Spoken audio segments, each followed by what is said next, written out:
Righty, so we are live. So good afternoon, Europe. That's where I and Ali are located right now. But good morning, good afternoon, good evening to the world. And welcome to the Connected Conversation series. And today I have the pleasure to interview Ali Abdonens, who is an authentic empowerment coach.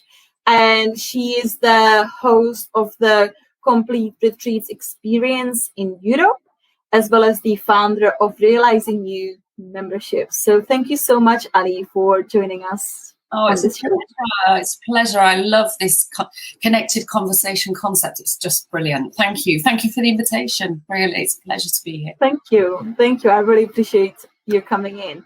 So let's just start right away, Ali, with your story. What has been your journey to this point that you're doing what you're doing right now? Thank you. So it could be a long story, but I'll try and keep it as short as possible. So I'll start really at the beginning of my journey to become a coach, because what happened was, it was around 3 years ago. I still have it, but I've changed it completely now. A company called Complete Paris, which is a private concierge company for visitors to Paris.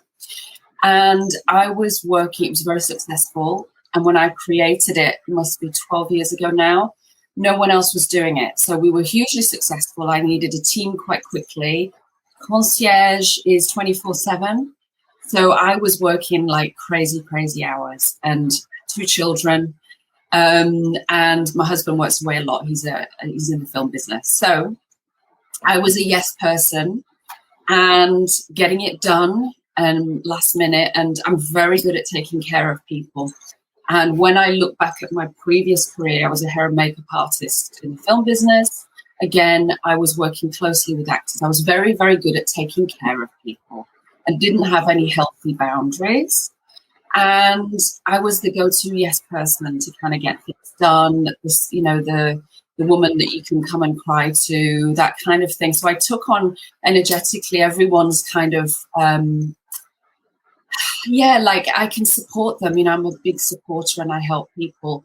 And when I look back on my life, like there's been so many taps on the shoulder for me to stop and look like where I have no healthy boundaries. I'm just stretching myself ridiculously beyond belief, and to the point where I lost myself. And I went into a big breakdown, and I literally gave away all my business. I just needed it as far away from me as possible. And even in my life, like my husband kept saying to me, you can't give up now, you're really successful. And I'd surrounded myself, I had a good team, but there was nothing in it for me, and I was exhausted, and my body just shut down. I just had this huge breakdown. It wasn't even, I think either I was going to become very ill, like it really was about to happen, or I just stopped. And there were so many taps on the shoulder for me intuitively saying, you've got to change this, you've got to look, you've got to sort yourself out.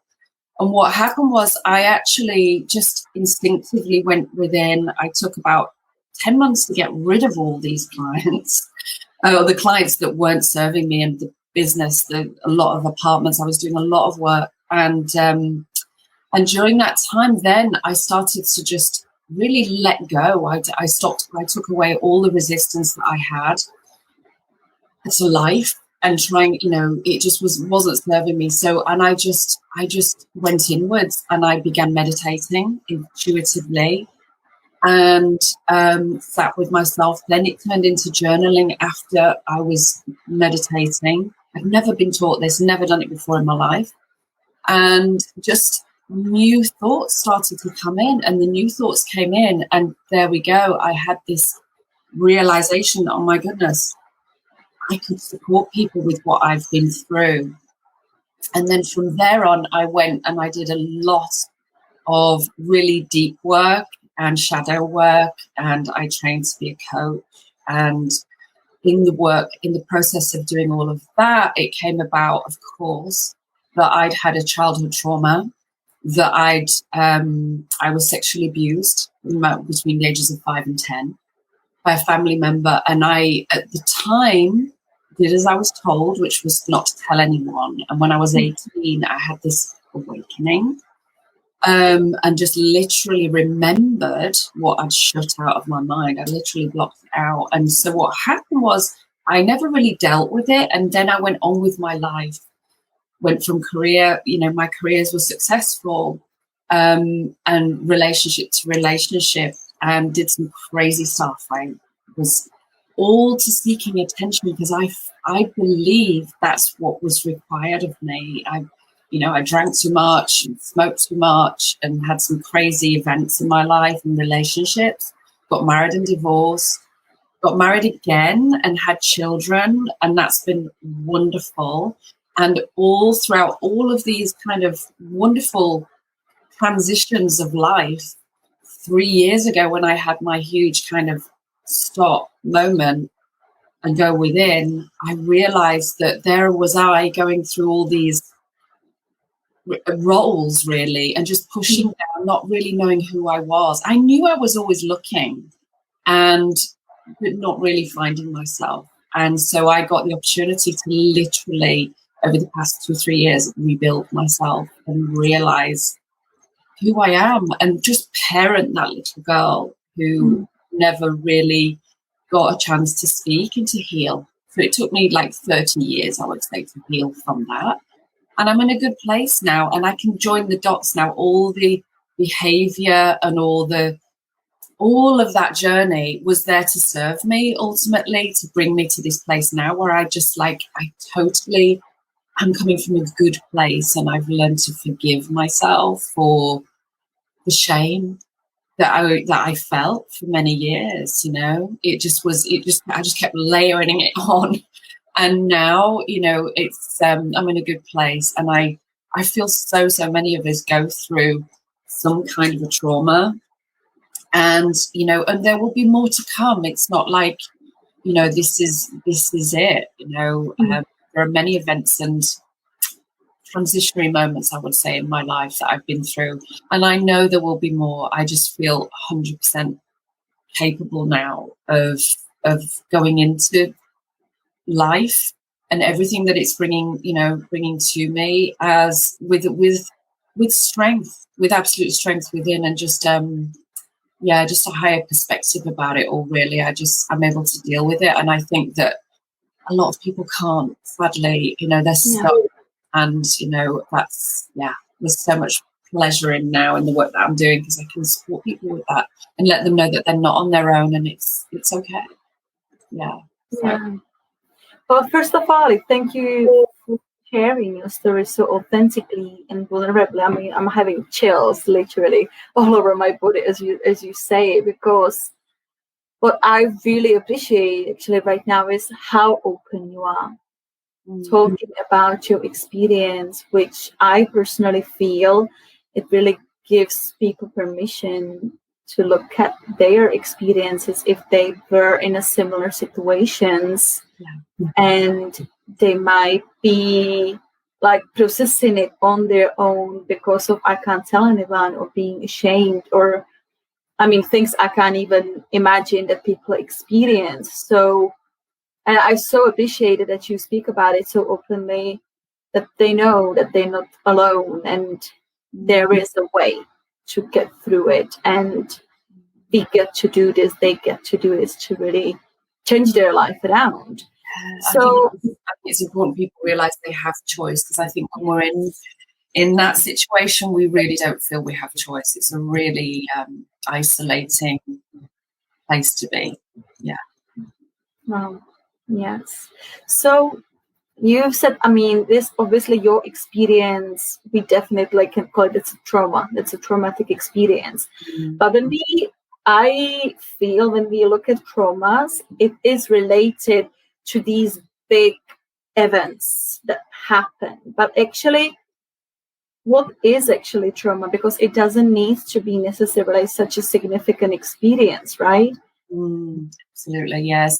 So trauma, the way that I have processed really, the past 30 years is, you know, there's so many brilliant support out there in the world right now. But for me, the way that I experienced trauma, and from all the things that I set up, the events of my life that didn't serve me, really were because I feel trauma. So what was profound for me as a child, which I never realized, but I realize now, is this specific concept in childhood when with a trauma, for example, let's start off with if a trauma occurs during the childhood, children have an extraordinary ability, which is in fact what we do in those first few years of our life, is to adapt to survive. The most important thing for a child is survival. So a child will lie, you know, they'll do whatever they can to be accepted, to be loved, to be fed, to be looked after, to be nurtured. And even at their own, even though they may be feeling pain inside, it's a natural process and it's normal. And when a child, for example, what happened to me, when I think, right, my goodness, like to black out those memories is so bad. To have missed, like, to this very dark memories that were buried there, which is really, really not good for anyone. And that is going to have an effect on our nervous system, the neurology of our body. And some of the work that I do in the membership group is, and there is information out there, and it's all fantastic, about the energy centers in the body and how we hold all these emotions and energies and emotions. And it's really, they get blocked and they get buried within our body. And they, if that's gone on for many years, for example, like for me within childhood, that's going to be really tough when it comes out. And it's going to be over years of not feeling worthy enough, going then from event to event and layering on the shame and all of that is so detrimental to our health.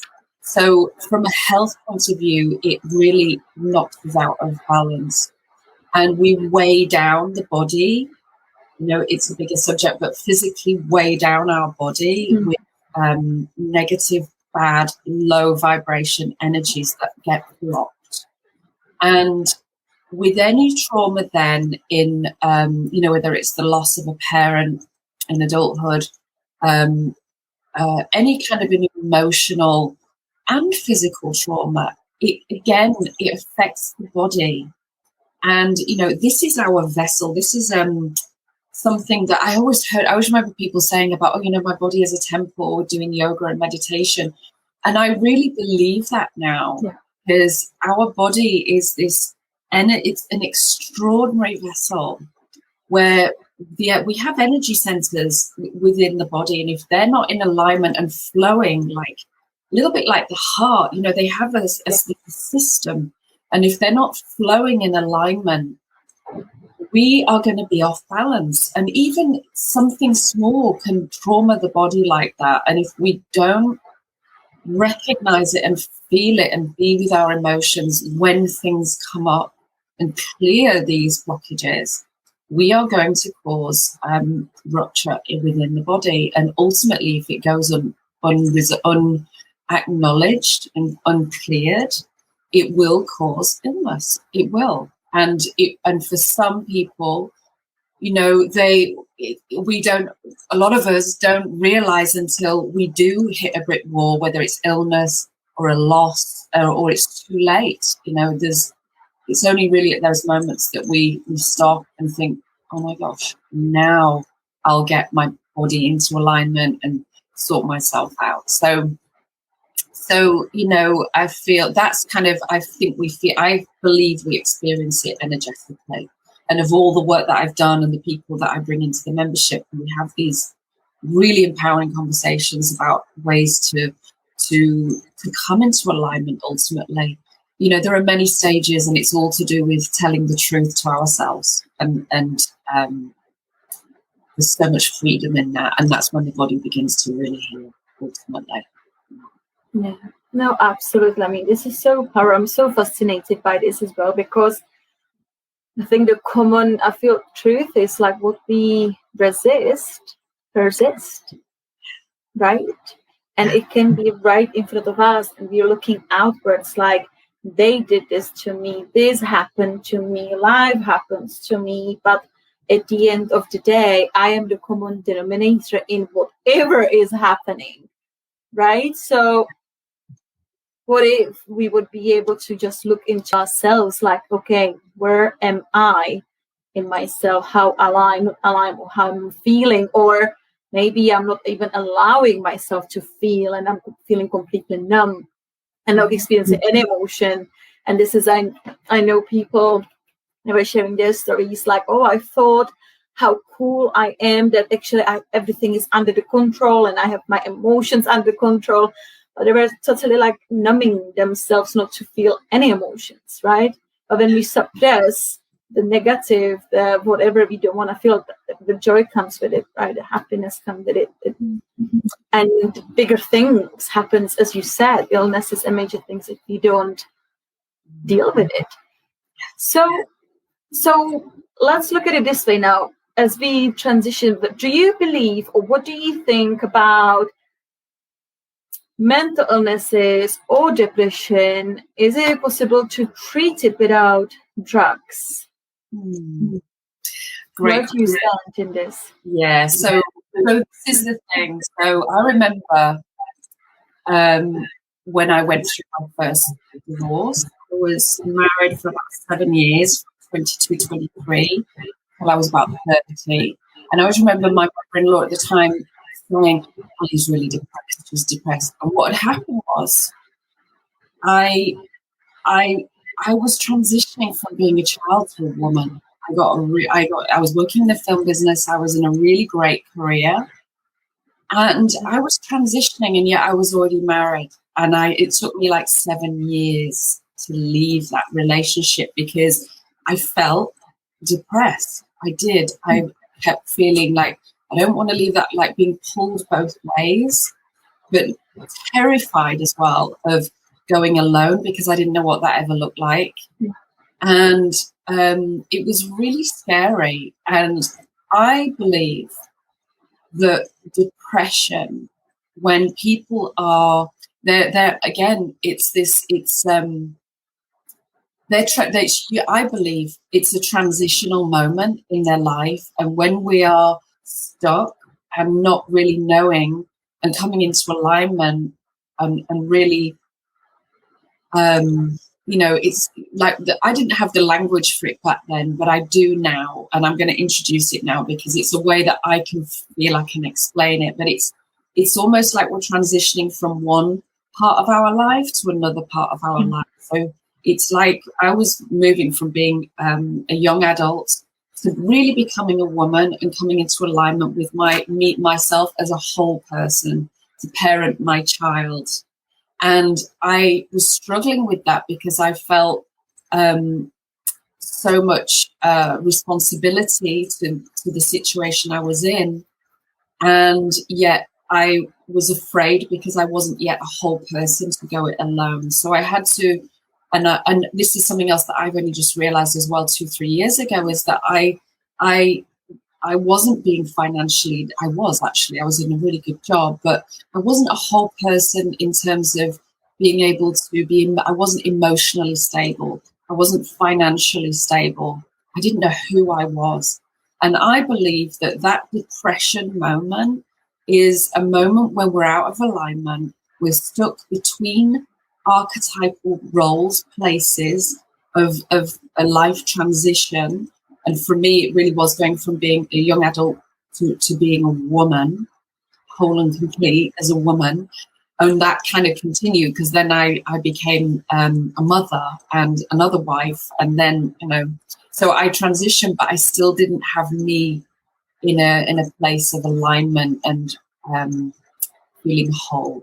So I believe things like depression and illness as such, I don't. I believe, medicine helps people. It does. And it can be, a chemical in the brain, like a slight disconnect for some people. And I would never say don't take any advice on that at all.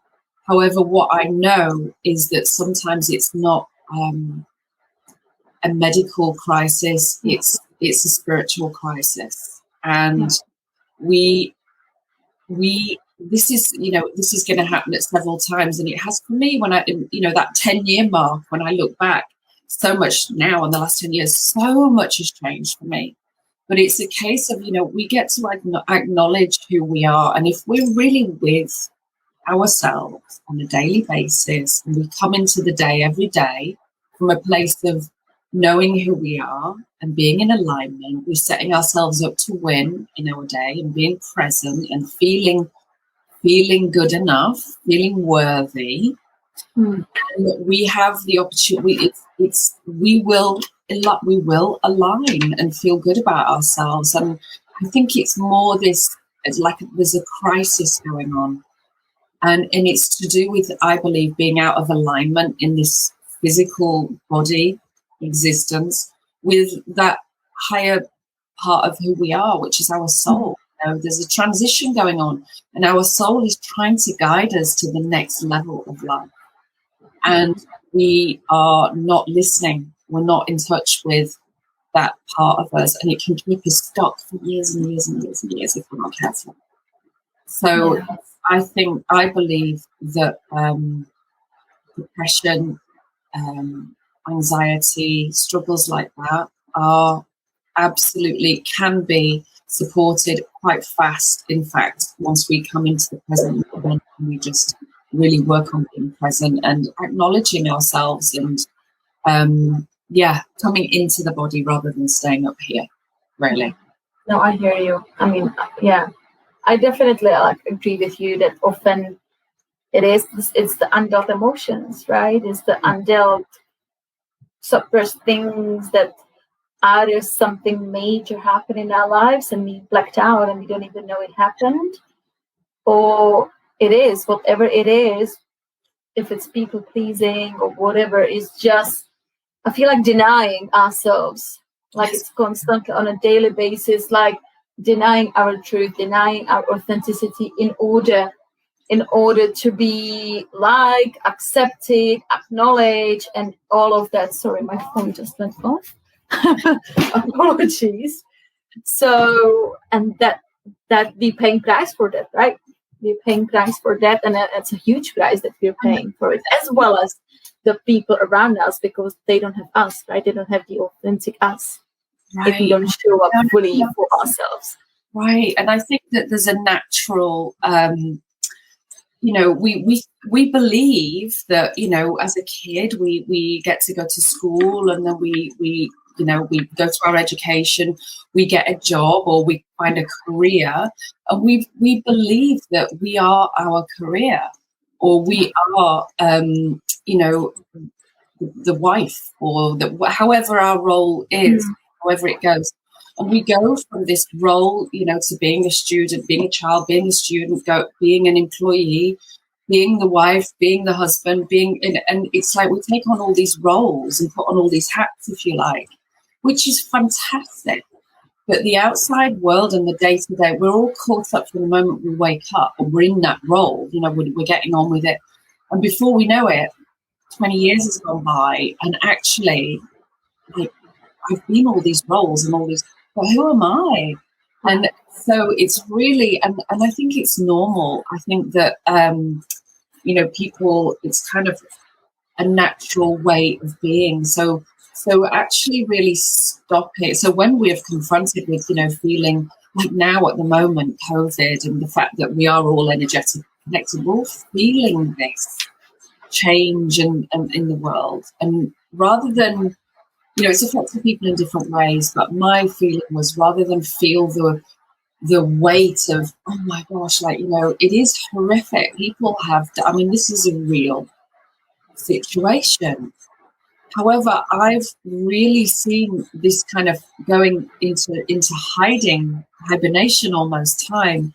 as a really amazing moment to reflect upon, like, okay, this is like stop us all. We get to look at our health. Like, what can we do? What can I do to support the mental health and the physical health of other people going forward, to really see that they do have choice. Like, we can be strong through all this. So it's, I think it's really powerful to just take ownership of our own health, really, because, taking drugs for depression or something else, it has to be monitored, and then, it has a knock-on effect on other organs of the body, and that can set off a whole new problem. So I just think that we're more powerful than we realize, and people have never really thought that. I think everyone really thinks that it's normal to then go to the doctors and get help in that way, but actually there's so much. And what was so interesting about the whole situation with this pandemic is, why are we not being shown and introduced? It's people like you and I that get to introduce, like, well, if you do get up in the morning and meditate, if you do practice, have a healthy, exercise practice, and focus inwards and spend that time on, journaling and really working on ourselves, why, from a holistic health point of view, was that not presented to us by the governments of the world as quite frankly, a long-term healthy solution to what is happening right now? No, they're offering a vaccination. Whereas, and I'm not against vaccinations. Just my point is that from a holistic health point of view, there is so much we can each of us can do, and that is a long-term solution that is going to help us across the board with our mental health, our physical health, everything, confidence, everything, like our spiritual growth, everything. Yeah. So it's that's empowerment, I believe. Yeah. No, absolutely. I totally hear you.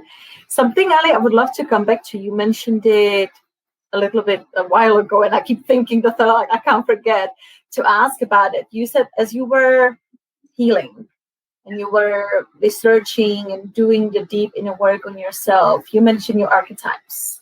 That you started to work with soul contract and archetypes. And so tell us more about that. Because I understand that's a large part of your work, right? Working with archetypes. Yeah. So in the membership, so we've really done a lot of this background work. So we have like a grounding in there now. So when we meet once a month and we have these trainings together, and it all builds on this concept. And I believe it's not even just a concept. I truly believe this is where we're at. Basically, if, in terms of healing, when someone's been through a difficult time, if they're addicted, for example, to smoking or whatever it is, I offer the possibility, if we kind of look at a situation, so it could be, it may sound almost really difficult for some people to understand, but a soul contract is a contract that we have, that we've come here to this lifetime to learn. So, and we have many contracts. So there has been a contract that one day you and I were going to meet, and we were going to have this conversation. Why? Because it's going to support someone else with moving through a transition in their life. So if we go into an event or a relationship, every day we go, there are events happening all the time. If we are present and we go into that situation with awareness that, okay, so for example, someone on the street in front of me falls over, I get to help them, I pick them up, and then we get into a conversation and it turns out that actually they know my brother, or it was meant to be. If we go into everyday situations and we look at every relationship and how it pans out, good or bad, every job that we do or leave, transition through, good, whether it was good or bad, my situation with this family member, my trauma, we can look at it as a bad experience, and I could stay always as a victim, or I look at it now as it meant to happen. Why was it meant to happen? It was meant to happen because it was contracted in my lifetime to happen, because I am now here and I'm able to share with everyone that I have forgiven that person. I have forgiven myself for the shame that I had for years around this. And there is so much freedom from that forgiveness. So one of, part of my soul contracts, and there are many things that are lined up to happen, and it's all perfect, is that I came here to teach people about forgiveness.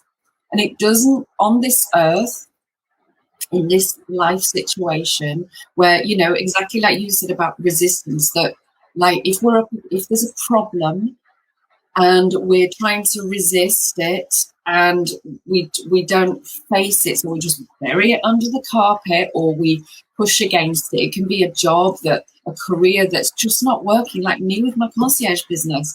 It just was not meant to be, but I resisted that for 12 years. I'm stubborn. I stick with things for a long time until I finally let go. But it's in the resistance that it stops us from breaking through. And when I see that, and I'm encouraging people to see that everything is for us, everything is happening for us to transition through. And if we just let go of the resistance, and when it happens, it's like the emotions, be with it, look at it and experience it and think in that moment, okay, why is this happening for me? Let's acknowledge this. Okay. Because it's teaching us something all the time. Sometimes some things take a long time for us to get, but just to trust that this isn't a bad, negative thing. It's actually not a negative thing. It's an opportunity for us to let go of it and just figure out like what is and take action, move forward from it rather than staying stuck in the weight of it, in the density of the problem. So it actually detaches. So when I look at my childhood experience, I am now detached from the event. Yes, I can go back there. Of course, I'm human. And it does. And I'm presented every day with, my child archetype comes up, not every day. Well, some days. I don't now. She doesn't. That child in me doesn't scream and shout anymore for attention. And I've learned to transition through that, and I acknowledge her. And yes, she's a wounded child, which is one of the archetypes. She is a wounded child. However, she doesn't rule my life now. I'm able to say no to people. I don't need attention from that. I don't need people to feel sorry for me anymore. And yet I did back then, because it was my go-to victim. Yeah. So, and victim is an archetype as well. And so what's empowering to know is that there are certain archetypal patterns that are within us. They're not personality types. They're just ways of being, and especially there are four that every one of us share. And they're survival archetypes, which are there's a child, and there are many aspects to that, but the child archetype, the victim, which is self-explanatory, self-sabotage, the saboteur, that's one. Like, these are survival archetypes that they're going to come up for all of us throughout our life. And with this awareness that we have, this is contracted to teach us something, we can actually go into every event and every relationship with choice, because I know that I'm not the only wounded child on this planet. There are many, many others, and it just brings me great comfort to know that event wasn't personal to me. So I have to let go of that and just be there to support other people who have the same triggers and emotions that I've really taken 30 years to come to grips with.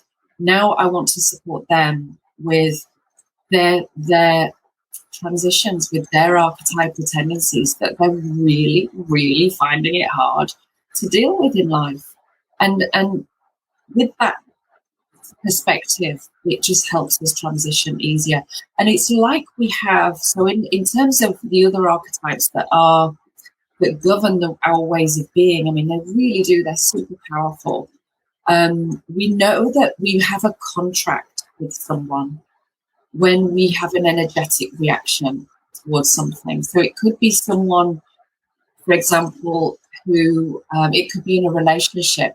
So if there's a trigger, like they always really annoy you when they do that, or it could be your boss at work. It could be a friend who just like is super confident and overconfident, and they drive you nuts, and they just really have this annoying way of doing something. And it's because that energetic connection is here. It's like a wonderful. This was contracted. This was contracted, and we get now to look at, wow. So like, how do I work through that? What is it that I'm seeing that? And with every positive, there's always a shadow side. So we look at, and especially with the survival archetypes, so we get to look at the shadow upside and say, okay, so I'm just really struggling with this. And when we really clean out the shadow, it goes away because we've told the truth about it. It's kind of deep and complex, but it's really, really, really fascinating once you get into the language of that. Is fascinating. Yeah. It is indeed, because just because I think there was a huge sense of freedom coming from a place of responsibility, right? Like whatever happens in my life, like how am I generating? How am I sort of like looking at it like this is happening for me, and how am I being in that situation, right? If there is an argument or something, I can choose to react to it, right? Or it's like, okay, here I have the choice to react in a different way, not with the trigger, and just get curious about why am I being like this? Why am I being so triggered? Why this makes me upset? And I know that has been a huge sense of relief for me when I kind of grasp this concept, and instead of reacting all the time to all sorts of triggers, just coming from, it's like, okay, how am I being responsible in this? And how am I generating? And then choosing what am I going to do and how I relate to the situation, what I make the situation mean about me. That's been transformational, literally. It's empowering, it's absolutely, and it is life-changing because it will change the result of that conversation, that situation. It changes everything. And it's just because we're so stuck in our ways of living in the past, and especially the day-to-day routines and relationships, like if we always go into a new day behaving in the same way, then when a new result is never going to happen. So it's really important to realize that when that trigger comes up, like, okay, I have a choice here. So try doing something different, and it will bring about a different result. And I've seen it in my relationship with my husband. I haven't even it's not about change. We'll never change anybody at all. We can only look at take responsibility for our part in the situation. And when we do that, coming to a place of awareness and consciousness, it changes everything. It's just organic. It does change everything. It's super empowering. Absolutely. Because I mean, it's huge, right? Because if someone is, let's say, they're angry or they're frustrated, and I'm gonna go to react in the anger and frustration, well, what can happen from there, right? There will be a fight, there will be frustration, there will be happening things that we may not appreciate. But just taking the moment, just like, okay, where do I get to shift to create a different, I feel like the energetic charge, let's say, then definitely different results will happen from there. Yeah. So we could have a conversation here for the next 6 hours about this, because that is so fascinating. But Ali, I know I have done your workshop about archetypes a few weeks ago, which was absolutely incredible. So informative and empowering. And you are holding a new workshop soon, right? So tell us more about the new one, and what is it all about? Yeah, so wonderful. So yes, so I've done a couple now, and the one that I'm going to be doing at the end of this month is over 3 days, because what I learned in the ways that we worked together was that it's a lot of information to take in one go, and I know that everyone in the membership has been on this course, so to speak, this transition with the archetypes and the soul contracts, which is what the workshop is about, and I'll talk about that.